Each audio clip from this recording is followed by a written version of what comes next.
Thank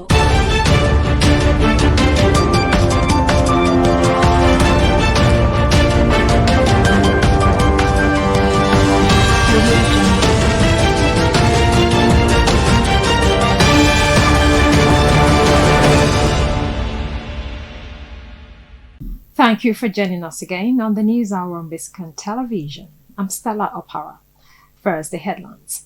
On the national scene, Okolaba opposes Okwama villagers' resettlement on disputed land. Executive order to crash drug prices on President's table, says Minister. In business news, federal government offers 17 new oil blocks for bidding. On the foreign scene, Ramaphosa sworn in for second term as South Africa's president. And in the weather sport, NFF meets today to decide new Super Eagles coach. Now the news in full. The Okolaba Federated Community in the Bomadi local government area of Delta State has kicked against ongoing moves by the state government to resettle the displaced Okwama indigents of the Ughelli South local government area in their devastated ancestral homes. The lingering boundary dispute between the Okwama community and its neighboring Okolaba community became a national discourse following the March 24, 2024 killing of 17 military officers and soldiers, reportedly on a peace mission to Okwama. The army, in what was believed to be a revenge mission, laid siege to the Okwama community and demolished the entire agrarian community, forcing the indigents to flee into the creeks for their lives. Following the pullout by the military, the state government announced its plan to rehabilitate the community and set up an internally displaced persons camp at Ewo Kingdom for the residents to settle down first. While maintaining that the Okolaba people are peace-loving, law-abiding, hospitable, benevolent and sociable, the statement cautioned the Delta State government against any hurried arrangement to resettle the Okwama people. Now, the Federal Ministry of Health and Social Welfare has said an executive order to curb escalating drug prices in the country is awaiting the assent of President Bola Tinubu. The ministry made this known to newsmen exclusively upon inquiry on the update of the executive order. Market survey showed that prices of some anti-malaria drugs have increased between 11% to 22%. Also, prices of anti-diabetic drugs have increased by 20%. The situation is pushing many patients to skip their life-saving medications. The Coordinating Minister of Health and Social Welfare, Professor Muhammad Pate, in February said the federal government would soon issue an executive order to curb escalating drug prices. Pate, who spoke at the third edition of the Ministerial Press Briefing Series, initiated by the Ministry of Information in Abuja, explained that the executive order was a short-term goal in reducing drug prices. He added that the federal government made to long-term goals towards reducing drug prices involved the domestication of imported drugs within the next 3 years in collaboration with the Ministry of Industry, Trade and Investment. Away from that, the Minister of Arts, Culture and Creative Economy, Hannatu Musa Musawa, has disclosed the creation of an economic expansion fund of $100 billion towards promoting and preserving the cultural heritage of President Tinubu's administration.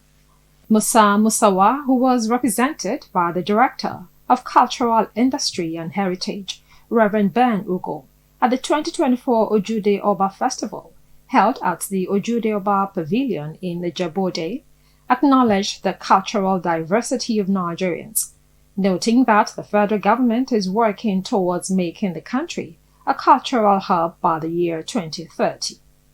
He also said that the annual Ojude Oba Festival is being considered to be listed as a United Nations Educational, Scientific and Cultural Organization's World Cultural Heritage. The Ojude Festival holds a special place in the heart of people that value this intangible heritage, as it symbolizes not only unity between people of other religions, but also and indomitable spirit of the Ijabu people. Beyond the vibrant display of Ijabu culture and traditions, through magnificent traditional attire and the appeal of exhibitions of the descendants of warriors who defended Ijabu in the past, the yearly festival serves as a platform for supplication to the Ijabu in the past. The yearly festival also serves as a supplication to the Almighty, self-reflection, community development initiatives, and rekindling family and social connections.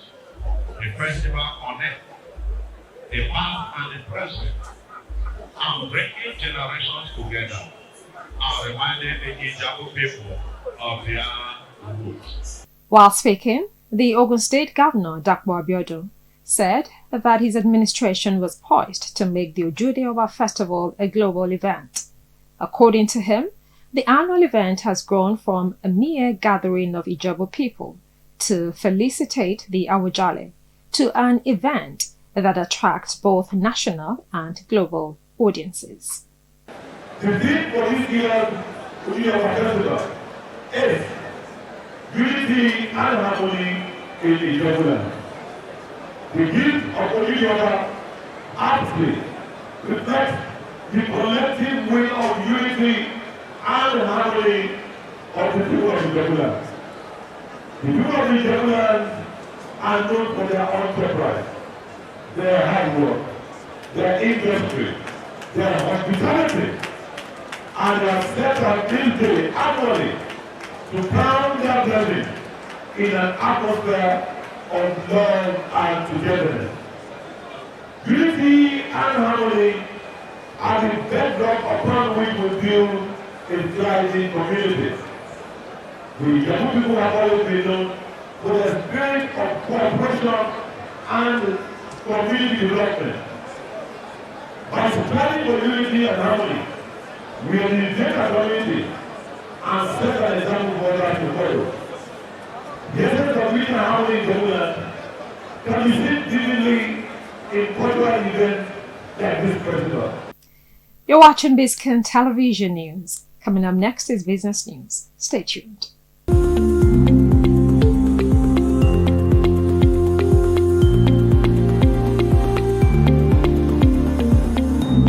Welcome back. It's now time for business news.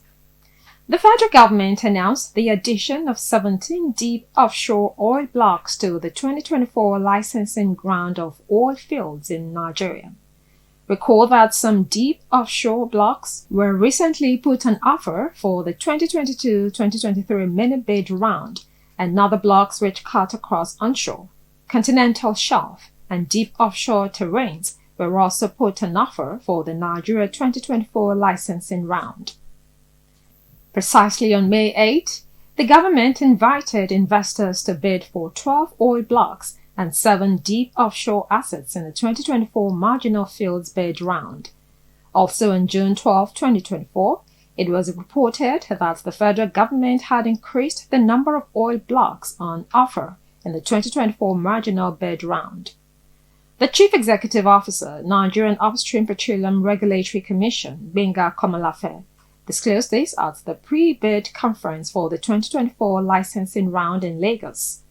Providing updates on the 2022-2023 and 2024 licensing rounds, Komalafe, in a statement signed and issued in Abuja on Tuesday, said 17 deep offshore blocks have been added to the 2024 licensing round.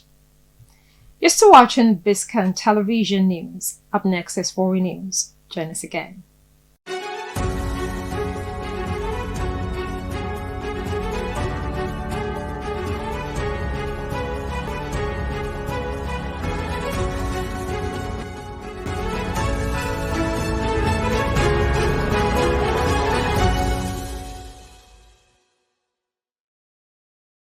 Welcome back. Now to Foreign News.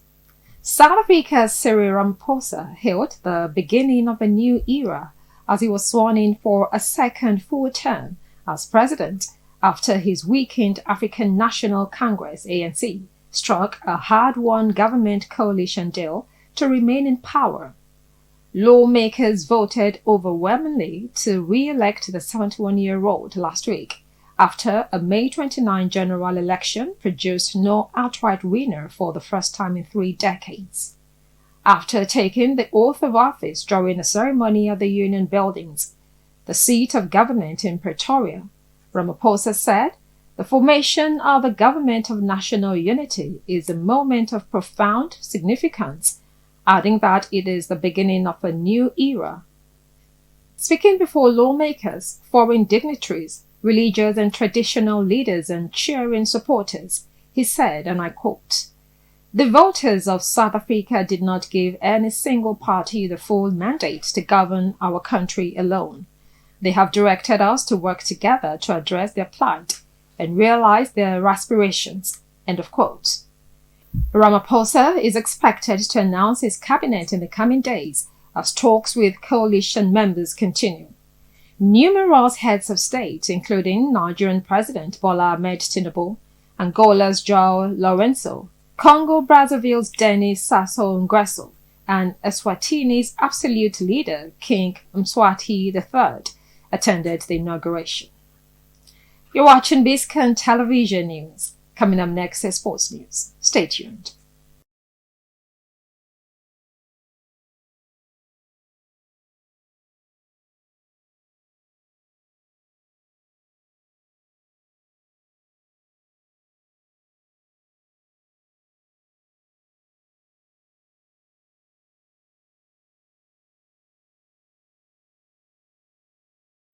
Welcome back to Biscontv Television News. Now to sports news.